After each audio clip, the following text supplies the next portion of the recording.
Imagine living your entire life, living someone else's path, only to discover your true purpose too late. Most of us know this feeling of chasing external goals and careers that society wants us to chase while feeling empty within. Now, this disconnect happens because we do not understand our swabhava. Swabhava is a very unique concept in Vedanta, which is our identity or which is our own being. It is our essential nature which can determine our purpose and our path. This is our swadharma. And as the ancient Bhagavad Gita says, it is better to fail at our own dharma than to succeed at someone else's. In this exploration, we will find why the understanding of swabhava or our being is extremely essential to discovering our purpose and living a life of purpose, abundance, and fulfillment in this world. And we will also understand why, if you do not understand your swabhava, you can never find your true purpose. And this understanding can transform every aspect of your existence. The Advaita channel is about consciousness and conscious creation. Here we explore Vedanta and various other teachings from India to understand the nature of reality and to consciously create our lives. First, let's talk about why most people never find their purpose. We are all familiar with people who have reached their midlife but yet are not sure about their purpose and what they need to be doing in their lives. Why does this happen? We are all intelligent beings, right? Just in a few years, we learn how to talk, how to walk, how to navigate this world. And within a decade, we master various aspects which is essential for survival. And in another decade, by the time we reach our 20s, we are already familiar with all the things that are essential to live a life and to make a living. We understand how money works, how the society is structured, how the political system, the capitalistic system works, and what it takes to live a life. But yet, most of us, even after 30 or 40 years of age, are not sure about our own purpose, and we keep searching for different things. This phenomenon is popularly called as the midlife crisis, where an individual becomes unsure of his existence and he becomes unsure of why at all did he work so hard and what has he achieved.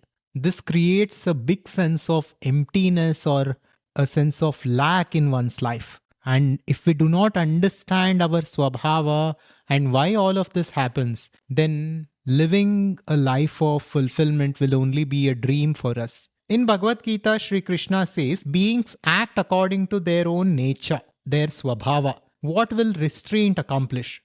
Now, this profound teaching highlights an essential truth that attempting to suppress our inherent nature inevitably causes and creates suffering. When we try to become something we fundamentally are not, we create an internal conflict that manifests as chronic dissatisfaction and a sense of emptiness.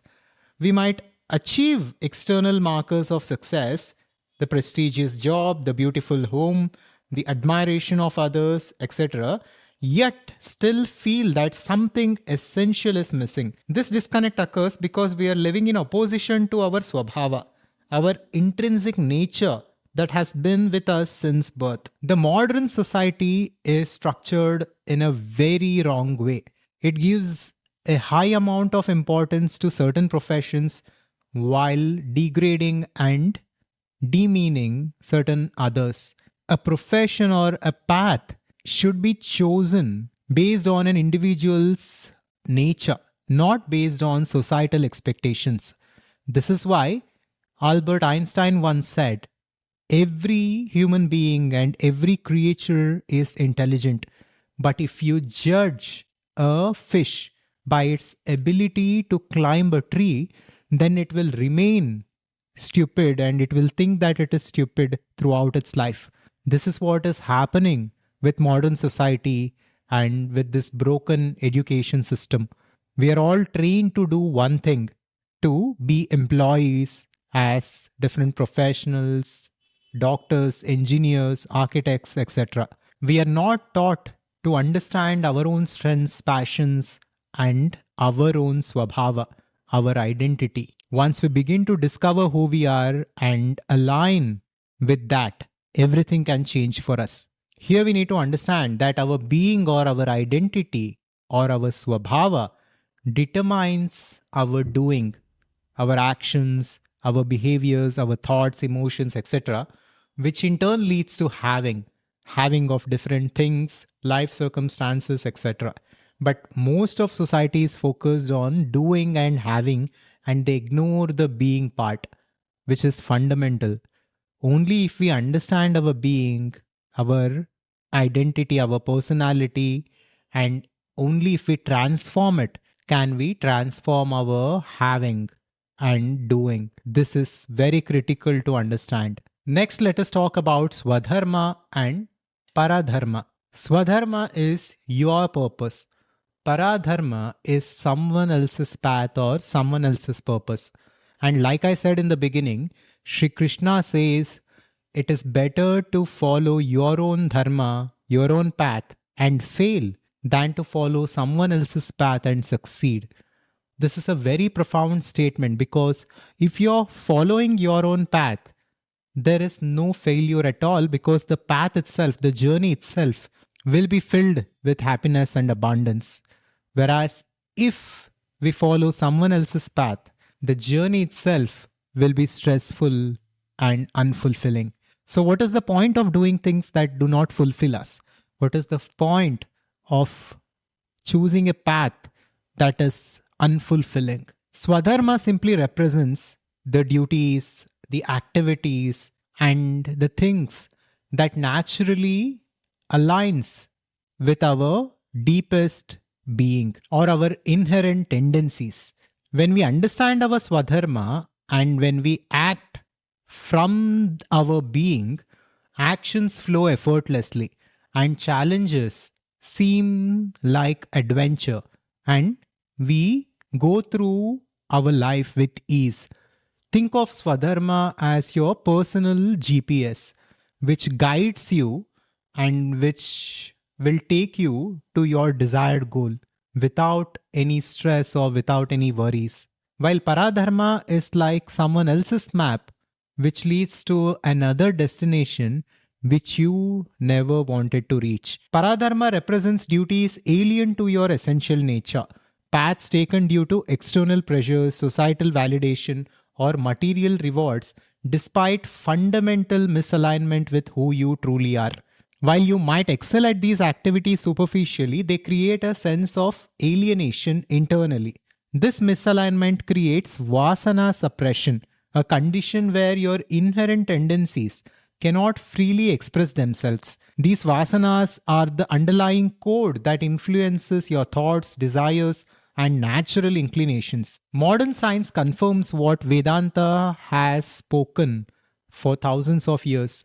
Even modern science now says that authenticity and well-being goes hand in hand.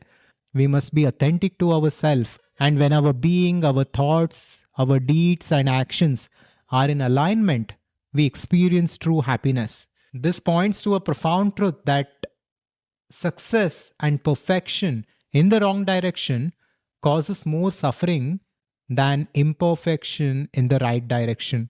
So this is the importance of Swadharma. This is the importance of finding your purpose. Let's talk about how to discover your Swadharma. And like I said before, your Swadharma is directly tied to your Swabhava. So first, each of us must go within and discover who we are. And we must discover our own Swabhava. Now, in the ancient times, the number of professions and the things to do were really limited, and finding a purpose was really simple. But in the modern world, it is very different. We have infinite opportunities and we have thousands of things that we can do in terms of professions, in terms of businesses, etc. So It seems like a complicated task, but the more we understand who we are, the more we understand our swabhava, our swadharma becomes naturally available to us. As per Vedanta, we understand that our nature is infinitude. We are the infinite consciousness at the fundamental level, but our swabhava is like a mask over that consciousness. Our swabhava is what we have temporarily identified with to live this life in this planet in this way. So, our swabhava is our being right now, and our swarupa is the infinite consciousness. We are that infinity in our essence, and that infinite consciousness is channeling through our swabhava and it is creating a certain kind of life for us. So, our identity, our deepest being, is creating our personal reality. And we must understand this and we must discover our swabhava. Now, this is not difficult to do. Your nature has been communicating with you since childhood. The books on your childhood shelf, the hobbies that make hours vanish like minutes, the recurring dreams that visit you across decades are all actually breadcrumbs leading to your swabhava. Your swabhava is already within you, it is your own being, so it need not be manufactured or discovered from any external means. You only need to go within and understand your own personality. Now follow this inquiry process to find out your swabhava. Number one, what activities have consistently captivated your attention regardless of practical benefits? Number two, which subject or skills come naturally to you as a child before external expectations shaped your choices? Number three, what types of problems do you instinctively notice and feel compelled to solve? Number four, and the most important, if all external measures of success, money were completely removed, what would you choose to do with your life? Think about this deeply. Spend some time with yourself, sit away from all distractions, and answer these questions. If everything in your life was taken care of, in terms of money, in terms of resources, in terms of everything else, then what would you spend your life doing? Go through questions like this and go within to find answers. These answers will point you towards your swabhava, and this in turn can lead to discover your swadharma. Like a river finding its natural course around obstacles, your swabhava is not about identifying a specific occupation. Modern career categories are relatively recent inventions and don't necessarily align with the timeless nature of your swabhava.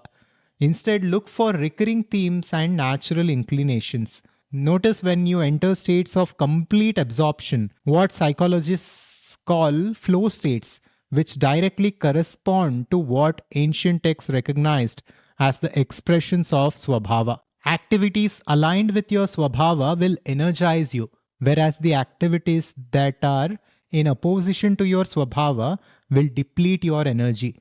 This is one indicator of what activities are in alignment with who you are. When we align our purpose and our actions with our swabhava, amazing things can happen in our life.